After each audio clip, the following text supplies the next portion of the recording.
Boa noite. Boa noite. Obrigado. Pessoal, nós vamos aqui dar início, então, à nossa última noite ou sessão do nosso 10º ciclo de aperfeiçoamento técnico da EASC. Já agradeço a presença de todos aí. E gostaria também de iniciar aqui agradecendo a disponibilidade do George em vir aqui na nossa associação, nesse nosso 10º ciclo. Aí, deixa eu ficar quieto. O Segantini chegou. Boa noite. E o George, ele é diretor técnico da Auricide, né? É isso? Auricide. Ele vem aqui falar de um tema para a gente, que é a casa inteligente e a interação com a cidade inteligente. O George, ele é diretor da Auricide, Associação Brasileira de Automação Residencial e Predial, é o seu diretor técnico. Ele tem as principais atividades da empresa domótica, né? E ele tem um livro lançado aí que é o Internet das Coisas, uma visão ampla, humana e livre. Eu vou atrás desse livro, tá? Só pelo título eu já gostei.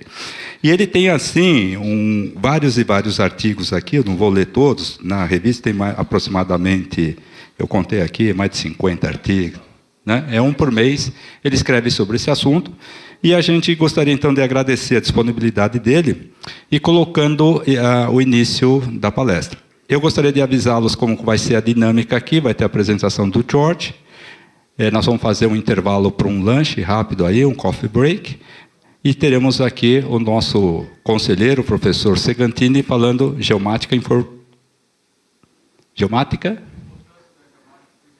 A importância da geomática na engenharia, tá bom?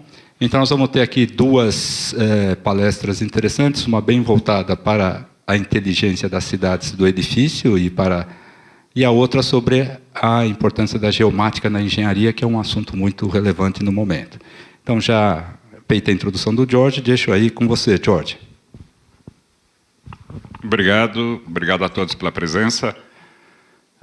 Aqui a gente vai conversar um pouquinho sobre essas duas grandes áreas que parecem separadas, mas estão bastante juntas, que é a automação residencial, a casa conectada, a casa inteligente, indo para a tal da cidade inteligente, tá? A ideia aqui é criar um pouco da visão da necessidade de se pensar nas duas coisas. Não vou entrar em detalhes técnicos, não vou ficar falando de tecnologias, de protocolos, nada disso, é mais de aplicabilidade dos conceitos que estão envolvidos nessas inteligências, tá? Então, deixa eu apertar o botão certo aqui. Não é esse aqui, não?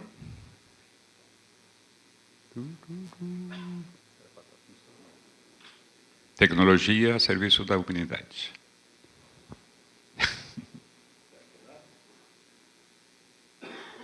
A gente usa o Enter aqui também, não tem problema. Pronto, funciona? Agora vamos lá. Então, a primeira coisa que a gente precisa pensar é o que é uma casa inteligente, tá? E eu vejo a inteligência pelo menos em dois grandes grupos, tá? Ou seja, as várias inteligências que existem. Você tem a inteligência estática e a inteligência dinâmica. Eu chamo de inteligência estática quando a gente está falando de alguma coisa que envolve a construção da casa. Ou seja, quando a gente começa a pensar inteligentemente em uso de materiais, quando a gente começa a pensar no aproveitamento do terreno de uma forma mais inteligente. E esse inteligente envolve a personificação do que você está fazendo. Você olha para aquilo e fala, vou fazer um projeto para este caso, não é? Como é que eu adapto o projeto que eu tenho ao terreno? E sim, eu tenho um terreno, como é que eu posso usá-lo satisfatoriamente? E você tem também a parte de sustentabilidade, que eu considero isso, algumas pessoas vão discordar de mim aqui provavelmente, mas eu considero isso uma inteligência estática. A sustentabilidade faz parte do projeto, não faz parte do uso. O uso é um outro conceito, é o conceito de gerenciamento de recursos, tá? Então, quando a gente está falando em sustentabilidade inteligente, iluminação, tanto com tecnologias de automação, como com projetos bem feitos de iluminação natural, iluminação forçada, esse tipo de coisa. Condicionamento de ar, que se gasta muita energia com esse processo, e muitas vezes o projeto é burro, então precisa de inteligência nisso. E o uso de recursos, tanto recursos durante a construção, quanto recursos que a casa usa durante sua vida útil. Já no grupo das inteligências dinâmicas, está a adaptabilidade ao longo do tempo, ou seja, a casa começa com um casal com 2 filhos pequenos, mas vai terminar depois com quem? Com o mesmo casal idoso, sozinho, mas no meio do caminho teve uma época que essas crianças viraram estudantes, adolescentes, até 20 anos de idade morando lá. Então, a casa precisa se adaptar a isso. Ela precisa saber comportar essas mudanças, ela precisa ter a inteligência dinâmica de se adaptar ao longo do tempo. Gerenciamento dos recursos, ou seja, diferentemente da sustentabilidade, como é que eu gerencio? O que é gerenciar? Conhecer, medir, atuar. Então, esse processo inteiro está dentro de uma inteligência da casa, uma inteligência dinâmica. Nós temos também o aprendizado de uso. Isso é uma coisa que está bastante comum hoje na casa inteligente, que é a casa entender como é que você é e ela reagir aos seus comportamentos de uma forma, vamos chamar inteligente, natural. Ela vê que você está, por exemplo, com febre, ela põe o ar-condicionado um pouquinho mais quente, para você não ficar tremendo de frio. Coisas desse gênero. Ou seja, um aprendizado de como a casa está sendo usada, quem são os moradores, esse tipo de coisa. E a casa precisa interagir com o morador. Conhecemos Alexa, Google Home, essas caixinhas que você fala com ela, mas enquanto ela não for sua casa, você está falando com uma caixinha que está falando com a internet. Então, essa caixinha tem que conhecer sua casa e fazer parte dela. Senão, ela simplesmente vai responder quem é o presidente dos Estados Unidos, aquelas perguntinhas para jogar no Google, ou que o Alexa sabe responder. Então, é importante não só ter essa caixinha, que você vai interagir com ela, mas essa caixinha representar a sua casa. Quando você pensa na cidade inteligente, também existem os 2 grupos, estáticos e dinâmicos. Quando você pensa em inteligência estática, é o planejamento urbano. Aquele planejamento que você faz olhando macro, decidindo áreas, decidindo usos, todas aquelas coisas.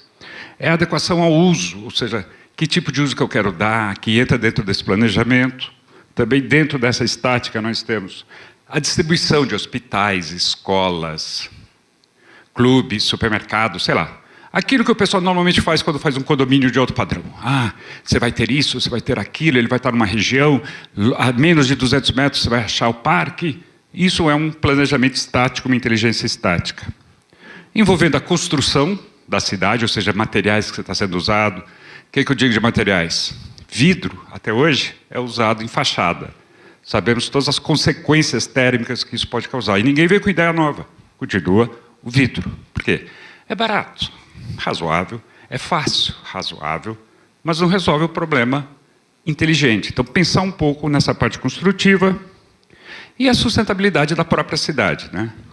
E aí, a gente olha tanto dos microconsumos, quanto na parte de água, por exemplo. Como é que eu abasteço uma cidade de água?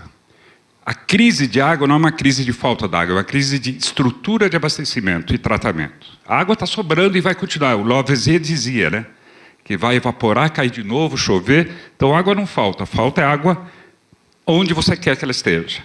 Quando você pensa na inteligência dinâmica de uma cidade, você tem adaptabilidade ao longo do tempo. A cidade muda. Era uma cidade dormitório, aí os prefeitos começaram a investir em turismo, passou a ser uma cidade turística, ou é uma cidade que tem um carnaval uma vez por ano, ela muda totalmente o seu uso, ou é uma Ilhabela que tem o festival lá de iatismo, e aí aquilo ficou um absurdo. Então, são os ciclos de tempo, ou as mudanças ao longo do tempo de uma cidade. Temos que pensar também nesse gerenciamento de recursos. Aí o gerenciamento começa a ser um pouco mais micro. Trazer água lá de São Paulo, atravessar essa água, os 80 quilômetros para chegar do outro lado para ser tratada, não está muito inteligente. Precisamos pensar nesse gerenciamento melhor. A interação com o cidadão, não existe uma cidade inteligente que não converse com o cidadão. E essa é uma das coisas que a gente vai ver que nem todo mundo concorda comigo. Eu acho que a cidade inteligente é independente do cidadão. Tá? Principalmente os órgãos públicos acham isso. E temos a redução de impacto de catástrofes. Isso é uma coisa que precisa de inteligência. Tá, inundou. Primeiro, eu poderia ter previsto, pelo menos com meia hora de antecedência, medindo níveis de rios, valores pluviométricos, essas coisas. O que eu faço? Como é que eu interajo com o cidadão, com a cidade, com os recursos, para minimizar as catástrofes? É o gerenciamento do dano, digamos assim. Tá? Porque como é que você elimina catástrofes? Na estática, trabalhando a construção, planejamento, tudo isso. Então, essas dinâmicas, essas inteligências dinâmicas, se você reparar bem, são idênticas, ou muito parecidas. Eu preciso ter uma casa que se adapte e uma cidade que se adapte. Eu preciso ter gerenciamento de recursos no micro, que é a casa, e no macro, que é a cidade. Eu preciso ter interação com o morador e interação com o cidadão. Eu preciso ter um aprendizado de uso.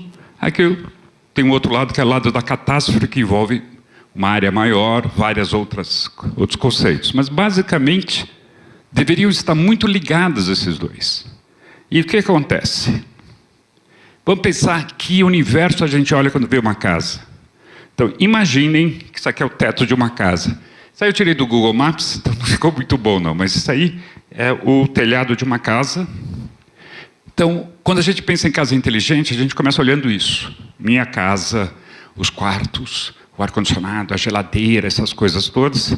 Aí, quando a gente começa a entender isso, a gente abre um pouco a visão, começa a olhar fora da casa, o jardim, a piscina, a churrasqueira, né? Aumentei um pouco. Aí eu passo a olhar meus vizinhos. Tenho vizinhos que também estão desenvolvendo conceitos de casa inteligente. Eu começo a olhar para a rua, para os meus vizinhos da frente. Então, tudo isso faz parte do meu grau de influência, digamos assim, de uma casa inteligente, um estudo nesse sentido. Eu olho para o meu quarteirão e, normalmente, eu paro no bairro. Então, é ali que a minha abrangência de casas inteligentes fica. Ou seja, eu olho para a minha casa e o mais longe que eu vejo é o bairro. Quando você pensa numa cidade, a coisa fica um pouco mais complexa. Temos aqui Pirapora, Santana, Carapicuíba, Barueri, Osasco, Jandira. Cadê cada cidade? Cada um tem um prefeito, sua legislação, seus vereadores. Mas onde é que estão os limites dessa cidade? Então você já começa a ter um pouco de problema em olhar para uma cidade inteligente como um conceito de cidade. Mas está aí. Tá bom, vamos pegar Alphaville. Alphaville tem um problema, pertence a 2 cidades. Todo mundo acho que conhece Alphaville em São Paulo, já ouviu falar. É um mega monstro que, na verdade, que não deu certo, mas está lá até hoje. Que uma parte está em Santana, a outra parte está em Barueri e é vizinha de Carapicuíba, que é uma cidade de dormitório, pobre, com dificuldades. Barueri e Santana são ricas porque os moradores são ricos. As indústrias limpas estão nessas 2 cidades. A HP foi uma das primeiras a ir lá, aquelas coisas todas. Tá bom. Então, como é que eu olho isso? Vamos olhar o Alphaville um pouco mais de perto. Eu tenho ilhas. Você começa a ver claramente algumas ilhas. Que ilhas são essas? Os residenciais. Alphaville 4, acho que tem um Alphaville 3. Se eu não me engano, vai do 0 ao 23, alguma coisa assim, nessa ordem de grandeza. Mas, se você olhar, eu tenho aqui um residencial. Quem manda aí dentro? A prefeitura? Nesse caso, não. É um bairro fechado, é um condomínio. Então, como é que a cidade pode ser inteligente se não abranger o condomínio como um todo? Isso aqui gera tráfego, gera lixo, gera movimento, gera necessidade, gera consumo. Como é que eu gerencio uma cidade inteligente se eu não olho para isso? Não posso olhar porque isso não me pertence. Então, é importante você chegar ao ponto de ver a casa, que é a nossa casinha que a gente começou. Ou seja, existe uma integração obrigatória, na minha visão, da cidade para a casa ou da casa, pelo menos para o bairro. Tá ok? Então, esses 2 universos, se não forem planejados juntos, tem aquela foto que todo engenheiro odeia. Tá? Não houve o planejamento conjunto de como uma casa inteligente vai ser e como uma cidade inteligente vai ser. Agora vamos falar da casa inteligente. Alguém tem ideia do que é isso? Alguém estudou casa inteligente aqui, se envolveu nesse assunto? Tá bom, então vamos tentar inventar uma.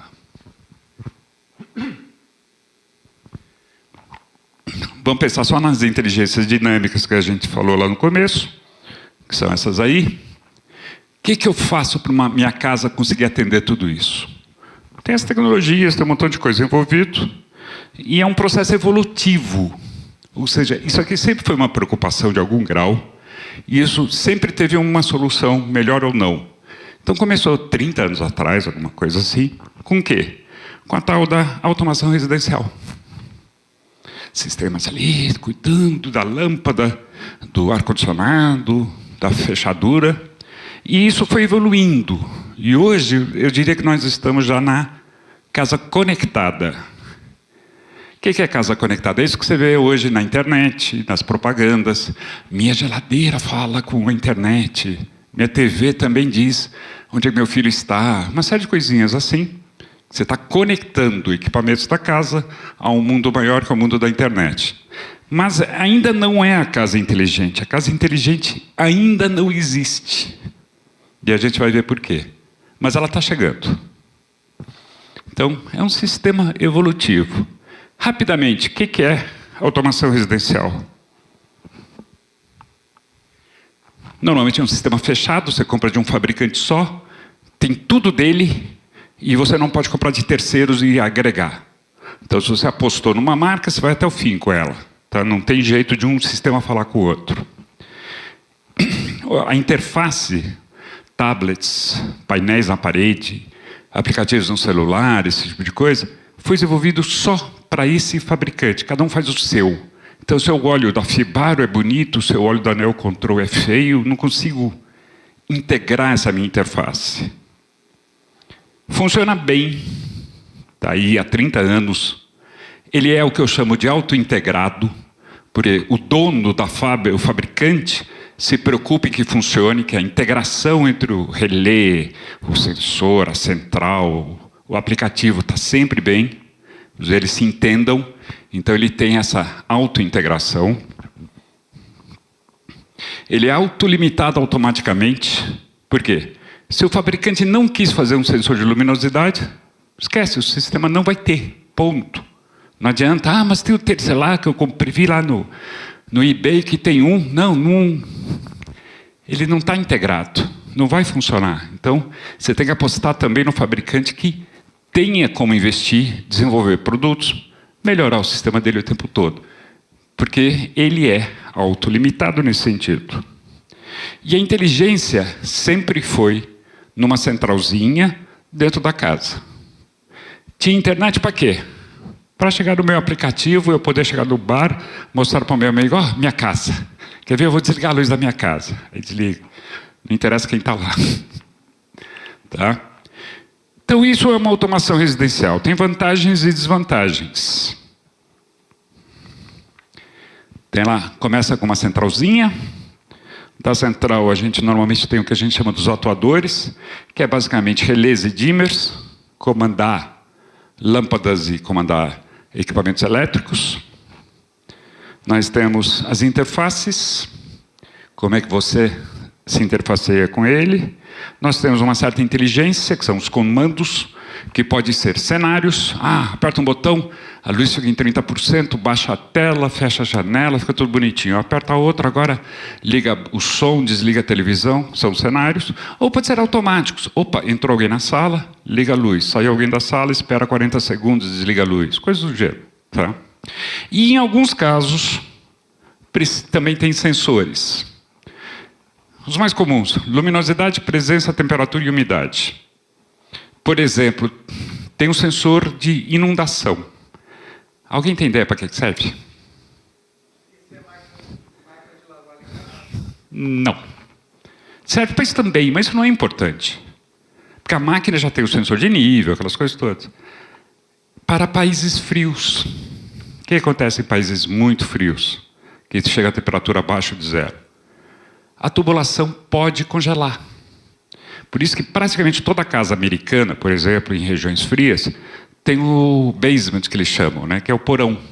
Aquele porão é o isolante térmico, digamos assim, um colchão de ar, para separar a casa do chão, e é a região para poder estourar o cano, porque vocês são engenheiros, é 40 centímetros abaixo do solo que não congela, né? Por aí. Então o cano vem a 40, 50 centímetros abaixo do solo, a água não congela. Essa subida é onde congela. Então eles deixam esse pedaço que está no porão, no porão, onde vai quebrar, ali que vai estourar, porque, por causa da expansão da água quando congela. Aí eu ponho um sensor no porão, para me dizer que estourou minha tubulação de água. Aplica-se no Brasil? Não. Você vai poder pôr numa área de serviço. Esses sensores normalmente precisam de uns meio centímetro de água. Você vai conseguir isso num vazamento que tem um ralo do lado? Não vai. Então, é que nem quando eu trabalhava na automação industrial, a Monsanto, que já nem existe mais com esse nome, importou um projeto para fabricar adubo que até a tubulação externa tinha um telhadinho por cima. Importaram o projeto tão importado que puseram o telhadinho no Brasil. O telhadinho é para não acumular neve. Mas você vai na planta, está lá o telhadinho cobrindo toda a tubulação exposta. Então, sensores mais comuns no Brasil são esses: de temperatura, de umidade, de luminosidade e de presença. E aqui também existe uma briga interessante. Presença ou movimento? São duas coisas diferentes. E sensoriar presença é muito mais complexo. Então, muita gente põe um sensor de movimento, aí você fica quietinho ali, a luz apaga. Você está lá, mas você pôs o sensor errado. E aí, uma outra coisa que eu encho o saco também é o que a gente chama de controle de processo, malha fechada. Como é que eu posso fazer um controle sem sensor? Como é que eu tenho automação sem um sensor? Eu tenho que medir o que está errado, eu tenho uma lógica que me diz como consertar, atuo sobre alguma coisa, com isso eu conserto, espero o sensor me dizer se eu consertei ou não, continuo atuando. Malha fechada. Isso ainda existe, né, malha fechada? Então tem muito sistema de automação que nem isso tem. Então não é um sistema de automação, é um sistema de comando central. Mas tudo bem, isso aí é briga minha. Quais são as vantagens de um sistema de automação residencial no seu formato padrão? Garantidamente vai funcionar. Mas a sua funcionalidade é limitada ao que o fabricante determinou que é possível. Preços conhecidos, não tem surpresa. Eu faço um orçamento, você me paga, eu instalo para você. 99% das vezes, se houver variação, eu perco dinheiro, mas não quem comprou. Tá. Mas qual é o problema da automação residencial? É caro. A gente, para fazer uma automação de uma residência de 150 metros quadrados bem feita, no padrão antigo, você vai gastar de 30 a 60 mil reais. Tá. Dá para fazer meia boca, só algumas coisas, não sei o quê, mas fazer com um cheirinho de um sistema bem feito, útil, é caro. Quando você pensa em automação residencial, ele precisa fazer parte do projeto elétrico. Então isso é bom, porque você olhou para o projeto elétrico, você fez as alterações que precisam, não são muitas, e ficou documentado. Então eu tenho um sistema que está documentado no projeto elétrico. Quando você instala o som da sua casa, você não documenta o que você fez. Nem identifica os cabos. Né? Mas numa automação residencial, faz parte do projeto elétrico. Qual é a desvantagem? Precisa de um projeto. Tem horas, tem que ter documentação de entrada, documentação de saída. Você tem que chegar para o cliente e falar: cadê seu projeto elétrico? Hã? O eletricista que está fazendo ali a instalação, ele não fez um projeto? Não, não fez. Então fica difícil. Outra vantagem, ele é auto-integrado, que nem eu falei. Qual é a desvantagem? Qual é a outra vantagem? A garantia é centralizada, ou seja, quebrou alguma coisa, parou de um falar com o outro, tem alguma coisa errada, é um cara só que eu vou brigar, o fabricante. Ah, o software não consegue fazer o comando? É com o fabricante que eu vou brigar. Se você olhar para hoje em dia, com quem que você briga quando a Alexa não consegue falar com sua lâmpada? Com o fabricante da lâmpada? Com a Alexa? Com o seu provedor de internet? Então a automação residencial tem essa vantagem. Mas não pode ser instalada a qualquer instante. A interferência de um bom sistema de automação residencial na sua casa grande. Se você for usar o sem fio, menos. Sem fio tem vantagens e desvantagens. Mas normalmente uma boa instalação vai acabar indo para o cabeado. Então você mexe no projeto elétrico, você vai ter que ter um painelzinho de automação. Então não entra a qualquer hora, hoje eu vou começar a minha casa. Não, você tem que começar o projeto da sua casa com uma automação integrada a ele. Tá? Não é o que a gente fala na hora de vender, mas é a realidade. E é difícil de evoluir. Porque tem versões, o fabricante tem, o outro não tem, ou agora eu preciso de uma coisa diferente, não é mais para cuidar dos meus filhos, é para cuidar dos meus pais. Como é que eu adapto, como é que eu evoluo nesse processo? É muito difícil num sistema de automação padrão. E já demos o próximo passo, que é a casa conectada. Essa casa conectada começa a ter dispositivos e equipamentos que conversam com a internet. Isso é o que você vê para vender aí toda hora. Alexa, fechadura, a câmera, a lâmpada, sei lá, tem cada dia inventando mais. Agora tem a câmera da câmera, tem câmera 360, tudo isso aí são equipamentos que se conversa com a internet. Você consegue comandar, observar, receber informações desses equipamentos, tanto localmente quanto na internet, qualquer lugar que você esteja através do seu smartphone. Você vai ter uma central, que normalmente é os Alexas da vida, ou uma outra gateway, responsável por boa parte dessa inteligência, de como é que vai reagir, como é que vai trabalhar. Mas a inteligência que está mais rica, a inteligência na nuvem, é pré-configurada, ou seja, o fabricante decidiu que vai ser assim que eu vou olhar para sua casa. Não é eu vou desenvolver algoritmos ou ajudar a cuidar da minha casa. Comprei o Alexa não fala português. E agora? Vou mandar comandos em inglês para o Alexa ou em alemão? Então, por quê? Porque é travado de forma pré-estabelecida e inflexível pelo fabricante do equipamento principal. Exemplos de casa conectada. Quando você pega o smartphone, compra aquelas lâmpadas Philips Hue ou qualquer uma dessas marcas, olha, liguei, desliguei, dimerizei, mudei cor, esse tipo de coisa. Quando você tem um porteiro eletrônico, que é uma câmera que reconhece que alguém chegou na sua porta, te avisa no celular, tem alguém na porta. Conseguir reconhecer a face não é ninguém que eu conheça. Aí você consegue, pelo smartphone, falar com o alto-falante e o microfone que estão na sua porta, e aí você comunica. Aí se você acha que a pessoa pode entrar, você libera a entrada, mesmo que você esteja assistindo a Copa do Mundo da Rússia. É para o Brasil isso? Absolutamente não. Porque tudo que isso acontece nos Estados Unidos são para aquelas casas em bairros bons, que não tem nem... não tem muro, não tem nada, está tudo ali, do lado da porta. Então o cara entra, chega lá, toca a campainha do lado da porta. Aí a câmera fala, quem é você? E aí abre ou não. Aqui no Brasil, eu sou um pouco... A não ser dentro de condomínios fechados, você nunca vai ter isso, porque o cara é capaz de roubar a sua câmera. Tá? Mas são porteiros eletrônicos, isso é muito comum no mercado europeu e americano. Os sistemas de automação convencional entram nesse conceito de casa conectada. Tem os termostatos. Termostato é padrão e muito importante nos Estados Unidos, na Europa, é o Nest, tem mais umas Honeywell, tem umas 3 ou 4 marcas, porque lá você aquece uma casa, resfria uma casa. Então, o termostato é o central, é o elemento que gerencia o maior consumo de energia da sua casa, seja elétrica, seja gás, seja querosene, diesel, o que for que está queimando, é aquela maquininha, aquela caixinha que te determina inteligência de economia ou não de recursos. No Brasil não adianta, vou pôr termostato aonde? Aqui, no sul do país, para usar no inverno, e depois você tem que construir a casa para aquecer. Como é que aquece uma casa hoje? Compra aquele piso aquecido. O pessoal põe aquele de frescura, depois esquece da manutenção, desliga e nunca mais usa. Os gateways, os Alexas, os Google Homes, essas coisas são parte da casa conectada. E os eletrodomésticos inteligentes estão virando mania. Cafeteira que se programa para ver que você acordou, já prepara seu café.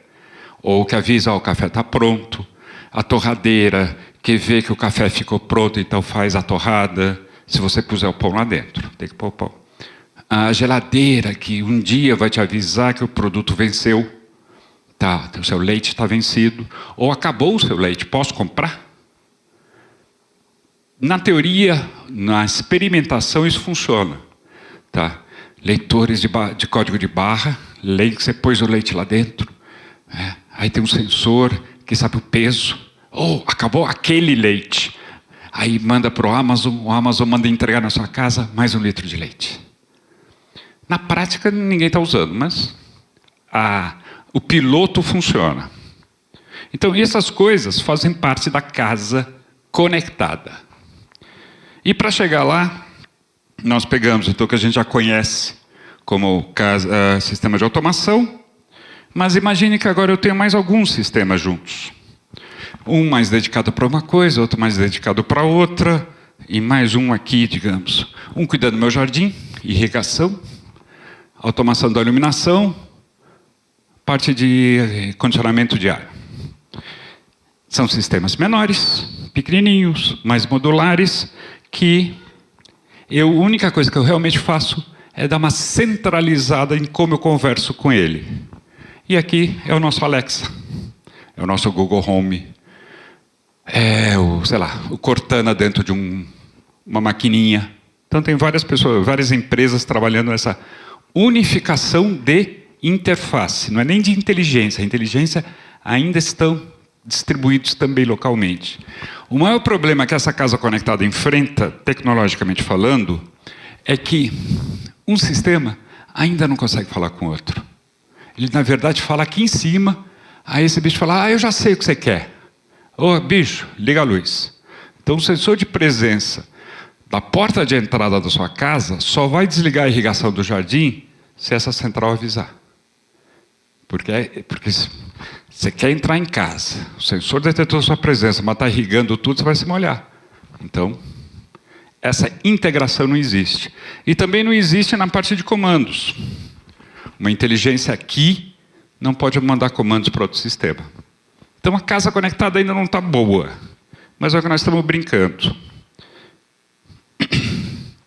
Uma outra forma de ver isso, sua geladeira, sua lâmpada, sua máquina de lavar, sua cafeteira, cada um com sua inteligência, atrelada ao fabricante.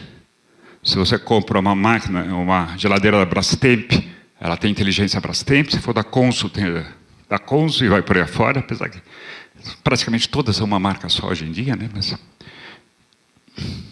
tá lá suas inteligências na nuvem. E aí quando você parte para casa conectada, em vez de você ter 4 interfaces, você dá uma centralizada. Mas continuam inteligências locais, continua uma inteligência centralizada, você só colocou uma interface única, que não quer dizer que fale com qualquer um, não. Só com quem foi aprovado. Então, quais são as vantagens? Investimentos pontuais. Eu posso começar a minha casa por onde eu quiser. Quanto é que está custando um Alexa? $100? $200? Acho que é por aí, né? $60 o Alexa? Multiplica por 10, R$600. É por aí, né? O dólar está 4, as taxas de importação duplicam, multiplica por 8, pronto. 10 é para eu poder ganhar dinheiro em cima. Tá? Então são investimentos pontuais. Eu vou comprar uma fechadura eletrônica, eu vou comprar só a câmera do quarto das crianças. Não preciso todo aquele investimento de uma Intelbras para ter uma câmera funcionando. Então são investimentos pontuais. É um custo agregado, ou seja, você pode começar a fazer investimentos paulatinos e você não está jogando dinheiro fora. Em sistemas de automação antigos, era chegar naquele ponto, opa, quero crescer mais, tem que jogar o velho fora e comprar um novo. Aqui na casa conectada você consegue ir crescendo. Tem um cheiro de modernidade, né? Legal. Agora eu tenho uma banheira que quando eu entro o LED da banheira acende e a água fica na temperatura que eu gosto. Tá bom. Evolui mais um pouco. Quando eu estaciono o carro na garagem, já enche minha banheira. Mas o sistema te perguntou se você quer tomar banho? Não. Então não pode exagerar. Mas tem um ar de modernidade, você consegue fazer uma festinha, mostrar para os seus amigos que você pode fazer isso e tal. E os benefícios até existem. Eu ganho uma coisinha ali, um controle de uma tomada, eu consigo desligar o equipamento que eu deixei ligado, numa lâmpada eu consigo desligar uma lâmpada, o ar-condicionado que eu saio de casa esqueci de desligar, eu consigo desligar remotamente. São vantagens que tem. Mas eu não estou tendo uma vantagem global, é pontual mesmo. As desvantagens estão em pouca integração entre os equipamentos. Que nem eu falei, Alexa fala com uma lista, eu acho que vai ter 500 produtos. Mas o Google Home tem uma lista de 500, e em comum só 200. Então, se você compra a lâmpada errada, não vai falar com o seu Alexa. Ou se você compra a fechadura XYZ, vai falar com um, mas não fala com o outro. Então, a integração ainda não é aberta. Existe uma dependência muito grande da internet nessas soluções. Elas não são soluções muito bem boladas. Então, se você perder a internet, você praticamente ficou sem inteligência na sua casa. Você consegue acender e apagar a luz. Você consegue abrir e fechar a geladeira. Mas você perde um pouco ou bastante dessa inteligência. E depender da internet no Brasil, em cidades grandes até que não está ruim. Mas tem regiões que têm poder aquisitivo, mas não tem infraestrutura para ter esse tipo de coisa. E a inteligência que está nesse produto é uma inteligência pré-instalada. Ela não é inteligente. Ela é programada. Ela faz o que ela nasceu para fazer. Ela não aprende, ela não desenvolve. Então, se amanhã mudar alguma coisa, ou no seu uso, ou na sua forma de usar o produto, ou na forma que o mundo reage a um produto, ele pode caducar, pode ficar sem valor, porque essa inteligência é pré-instalada. E ainda não conseguiram resolver o problema de um aplicativo único para comandar tudo. Ou você usa o Alexa, o Google Home, essa centralzinha, ela faz esse papel, ou cada um continua usando o seu próprio aplicativo. Se você tiver 2 geladeiras, uma LG e uma Brastemp, você tem 2 aplicativos. Em alguns casos, se você comprar a máquina de lavar louça LG, o mesmo aplicativo da LG até fala com os 2. Mas tem fabricante que nem isso faz. É outro aplicativo. Então isso acaba fazendo o quê? Você não usa. Qual é mesmo? Qual é a senha? Como é que eu acesso? Onde que eu guardei o aplicativo? Você acabou não usando. Então, casa conectada tem esses pontos. E não é internet das coisas. E aqui eu vou fazer um suspense. Se vocês querem realmente saber o que é a internet das coisas, no fim eu vou fazer propaganda de um curso que a gente vende. Mas não é. O pessoal usa isso em marketing. Fica falando, agora é IoT, minha geladeira é IoT, minha televisão é IoT. Não é. A IoT é um conceito muito mais vasto, muito mais complexo, muito melhor do que isso. Tá? A casa inteligente, sim, será IoT. Mas a casa conectada não é. Então vamos nesse processo. O que a gente quer? A gente quer mais dispositivos conversando entre si sem depender de gateways, de fabricantes específicos, de aprovações. A gente quer uma linguagem comum entre eles. A gente quer que um equipamento consiga falar com outro, que os comandos possam ser trocados, que as informações coletadas possam ser usadas por todos.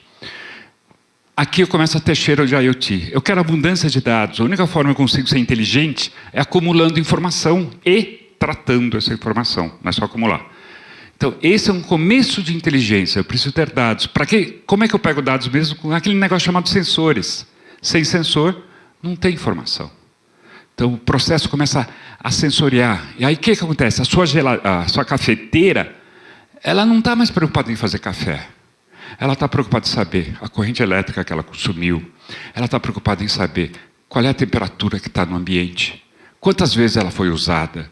Que pó que foi colocado? Porque isso são informações úteis, ou para ganhar dinheiro, ou para melhorar a inteligência.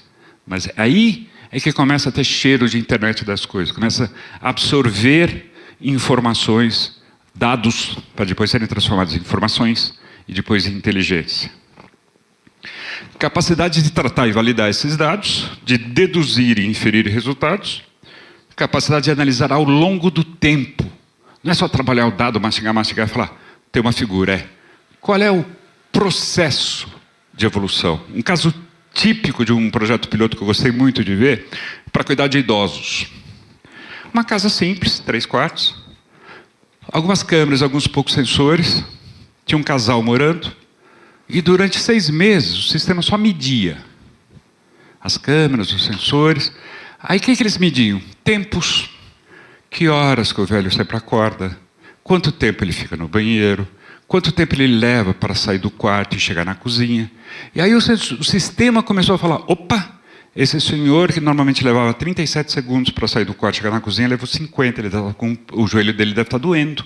Deixa eu avisar alguém. Ou, esse senhor que sempre acorda às 7 horas da manhã, são 8 horas e não saiu do quarto. Deixa eu avisar alguém. Não é que alguém falou para o sistema ficou medindo 6 meses e foi montando modelos de inteligência no processo. Então, essa capacidade de analisar informações ao longo do tempo é muito importante para isso. E isso sim são coisas relacionadas à internet das coisas. Ou seja, todo mundo se conversando, dados em abundância, tratamentos tanto de Big Data quanto ao longo do tempo. Esses são aspectos de IoT que vão nos dar a casa inteligente propriamente dito. Ainda olhando aqui, o que nós queremos? Nós queremos a nossa casa conectada um pouco mais inteligente, com dispositivos normais conectados e contribuindo. O que é dispositivo normal?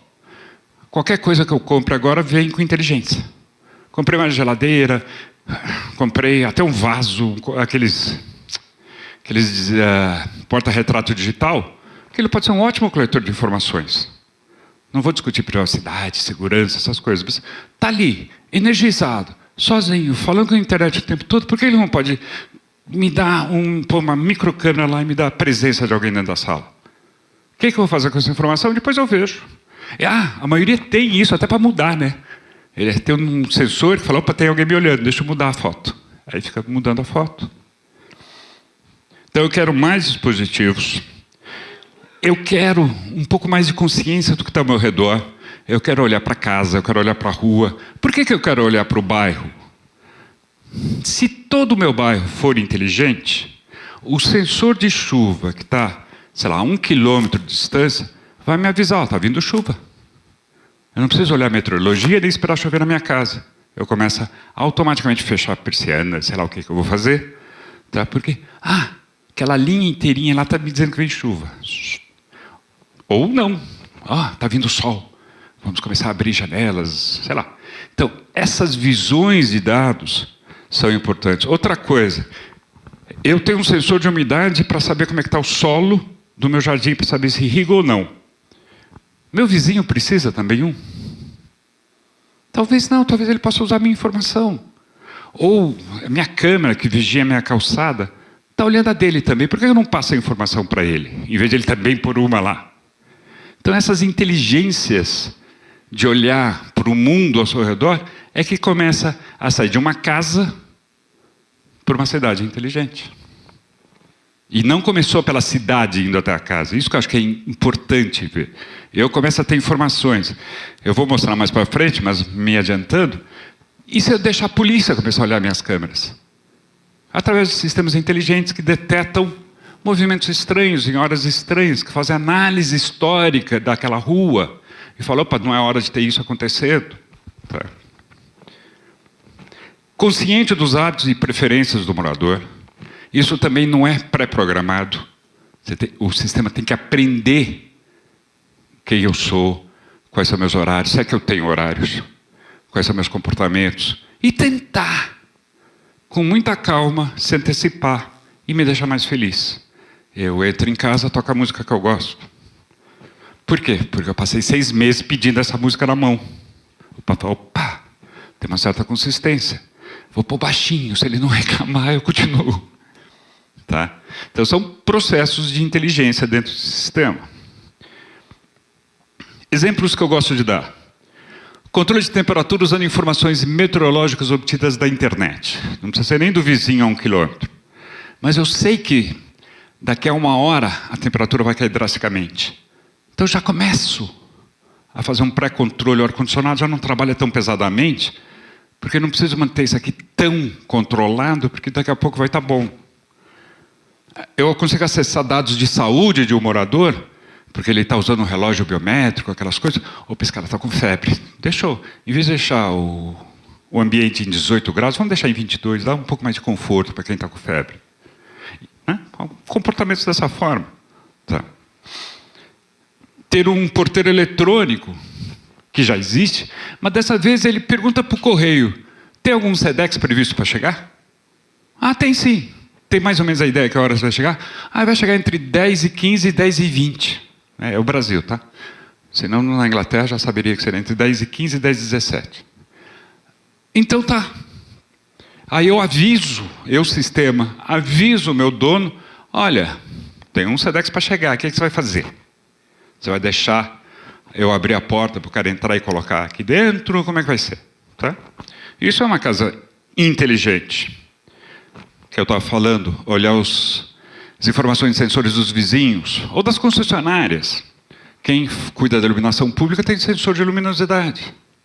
Podemos usar essa informação para dizer se eu preciso acender a luz no meu jardim, em vez de eu pôr mais um no meu jardim. E, um que eu adoro, o meu sistema deu uma olhada no Waze e viu que tem vários amigos meus vindo para minha casa agora. Melhor comprar cerveja.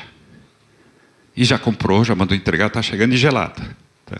Mas é plenamente possível, mas são inteligências. E são misturas de informação.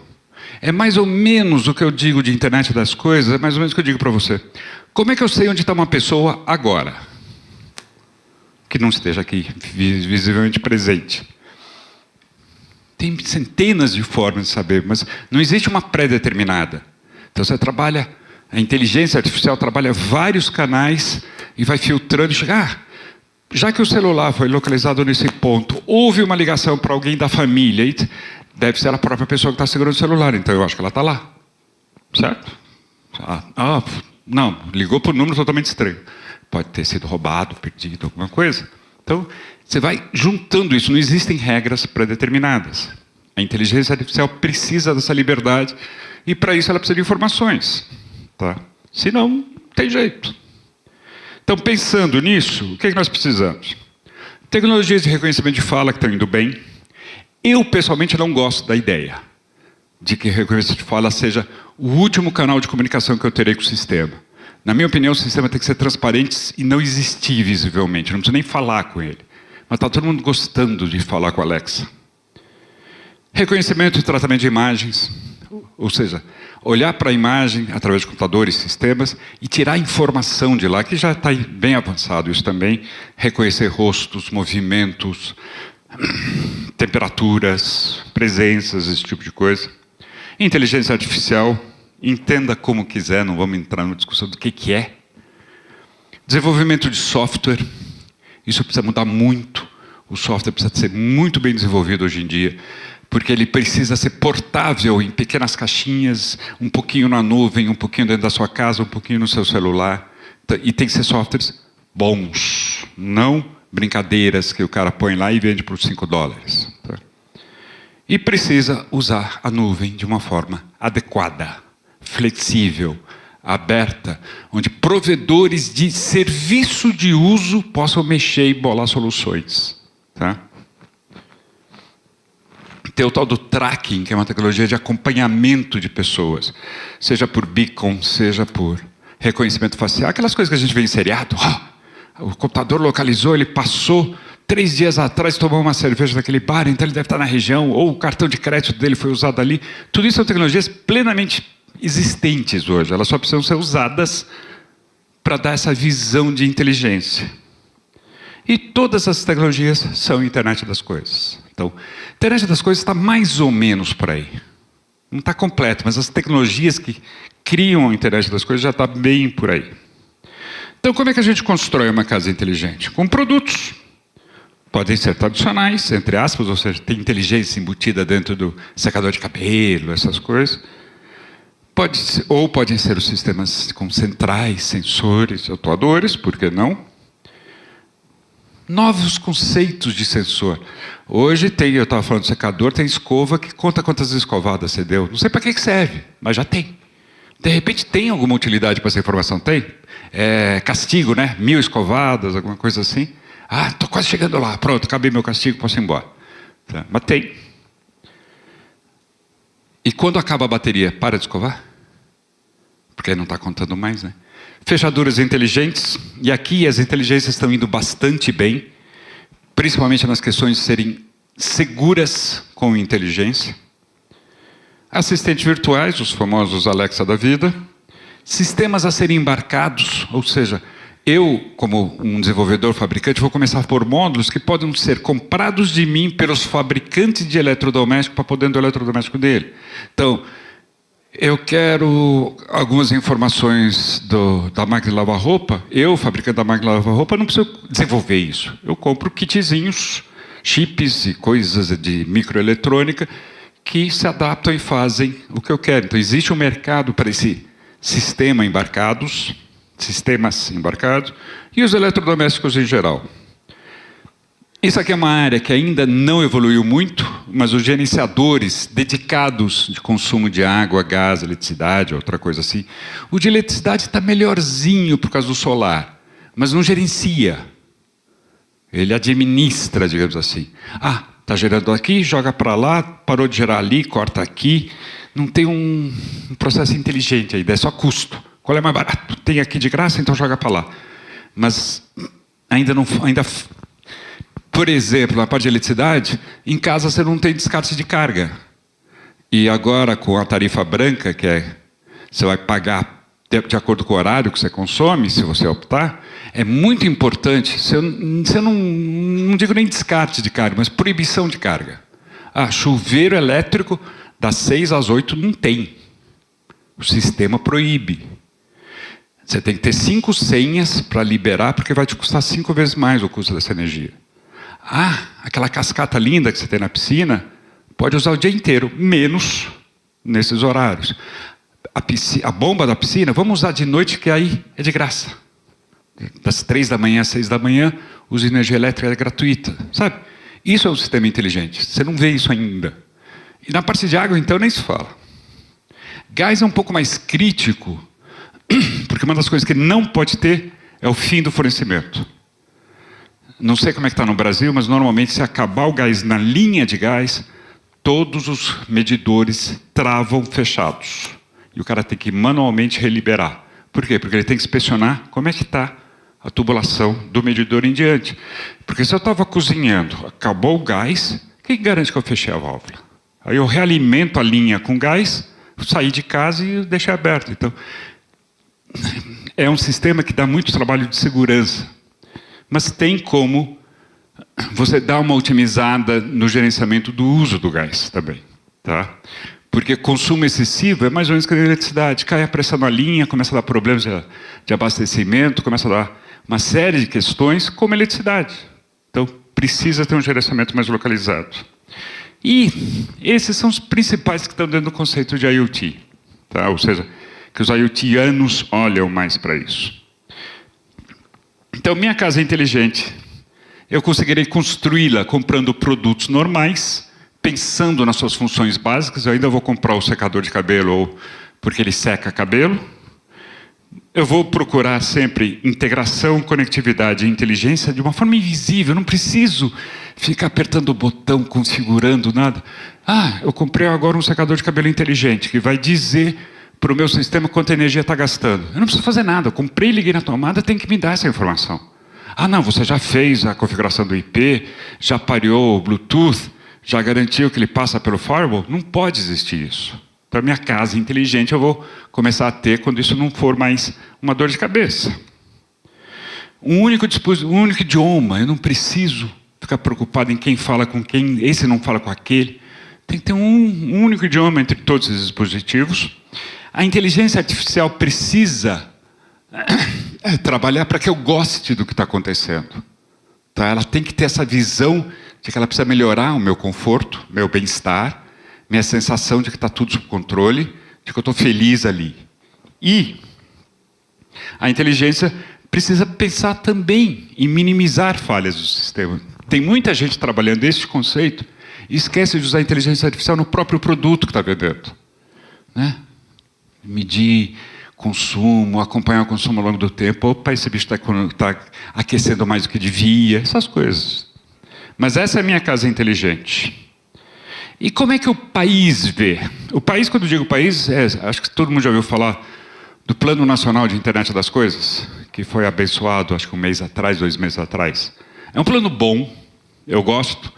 Foi feito por uma empresa CPQD lá em Campinas, que é uma dessas de pesquisa e desenvolvimento. Tem a McKinsey e tem os advogados. Também não lembro o nome da empresa de advogados. Eles ganharam uma concorrência para desenvolver para o governo brasileiro o Plano Nacional de Internet das Coisas. Então, fizeram estudos, levantamentos e chegaram a conclusões. Então, uma das coisas que eles têm são o que eles chamam de verticais. Vertical é o uso da tecnologia. E aí eles têm as horizontais, que é infraestrutura para a tecnologia. Então, por exemplo, rede 5G, LoRaWAN, as outras tecnologias são horizontais. Inteligência humana é uma camada horizontal. Preparo profissional de pessoal é outra camada horizontal. E as verticais são casa, carro, loja, indústria, saúde, as aplicações. Então eles escolheram basicamente 4 aplicações para o qual o governo vai dar foco, incentivo, apoio. Vou ver se eu lembro de todas. Indústria, agricultura, saúde e cidade. São essas 4 que mandam. Agora, como é que eles veem a internet das coisas e a cidade e a casa? Que a casa é uma das que eles analisaram. Tá? Não foi considerado de volume de dinheiro e de tecnologia interessante para merecer a atenção do governo. Não é que é proibido, é que não está na lista. Então, como é que eles veem casa? Eles veem de uma forma triste, na minha opinião. Eles pensam em câmeras analisando fluxos de vídeo que alertam o usuário com riscos de afogamento de crianças. É uma boa ideia, não é? Ou seja, eu ponho uma câmera olhando para a minha piscina que, com inteligência, consegue dizer, opa, tem uma criança e se afogando dentro da piscina. Tá? Que mais que eles acham que é importante dentro desse conceito? Termostato com vários sensores aprende sobre o comportamento dos usuários. Termostato no Brasil? Então aqui precisa de um pouco mais de visão nacional. Como que eu melhoro a eficiência térmica, energética de uma residência com automação, internet das coisas, inteligência, esse tipo de coisa. Então o exemplo ficou meio chato.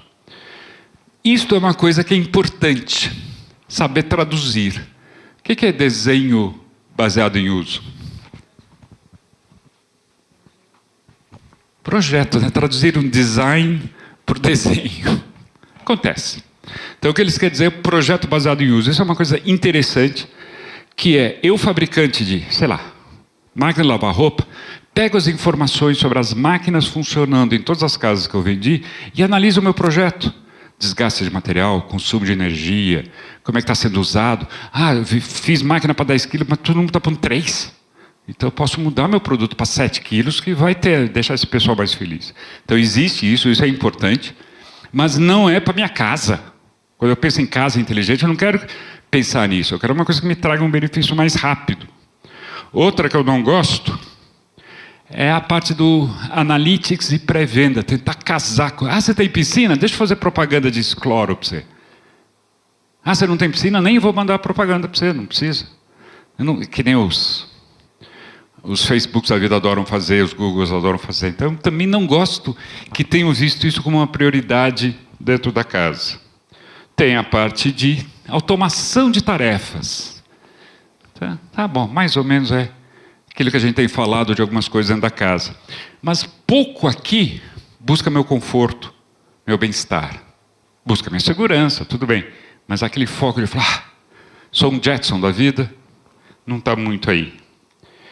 Então, quando a gente pensa em casa, eu vou dar uma corridinha aqui, a gente pensa em segurança, que envolve câmeras inteligentes, sensores de movimento, projetos melhorados como feedback de uso, que é aquele que eles colocam como desenho lá.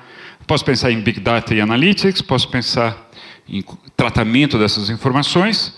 A eficácia ou eficiência de venda é o registro histórico de compras de consumo. E na gestão de energia eu tenho controle de equipamentos elétricos, otimização de gasto de energia. E na automação de tarefas domésticas, meio genérico isso.